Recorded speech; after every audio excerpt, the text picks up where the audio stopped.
حضرت علی نے فرمایا کہ 4 چیزیں جنت کی طرف بلاتی ہیں۔ نمبر 1 صدقہ کو چھپا کر دینا، نمبر 2 مصیبت کو چھپانا، نمبر 3 والدین کے ساتھ نیکی کرنا، نمبر 4 لا الہ الا اللہ کہنا۔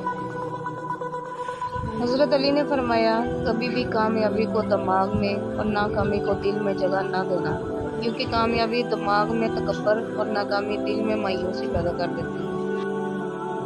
رسول اللہ صلی اللہ تعالیٰ علیہ وآلہ وسلم نے فرمایا خرچ کیا کر تو گنا نہ کر تاکہ تمہیں بھی گن کر نہ ملے، اور جوڑ کے نہ رکھو تاکہ تم سے بھی اللہ تعالیٰ اپنی نعمتوں کو نہ چھپائے۔ دنیا کا سب سے مشکل کام اپنی اصلاح کرنا ہے اور سب سے آسان کام دوسروں پر تنقید کرنا ہے۔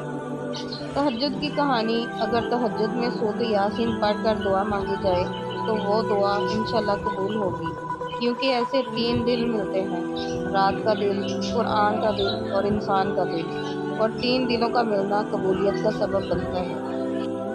سورۃ یوسف کی مثال ہے کہ اللہ تعالیٰ ہمیں اپنی سب سے پسندیدہ چیز سے آزماتا ہے تاکہ ہم اس کو پانے کی تڑپ میں ہم اللہ کے اور قریب ہو جائیں۔ رات کو سونے سے پہلے دل پر ہاتھ رکھ کر یا قویّو یا قادرو یا مقتدرو 11 بار پڑھے دل کے تمام امراض کے لیے، دل کو قوی کرنے کے لیے، دل کو سکون دینے کے لیے علاج ہے۔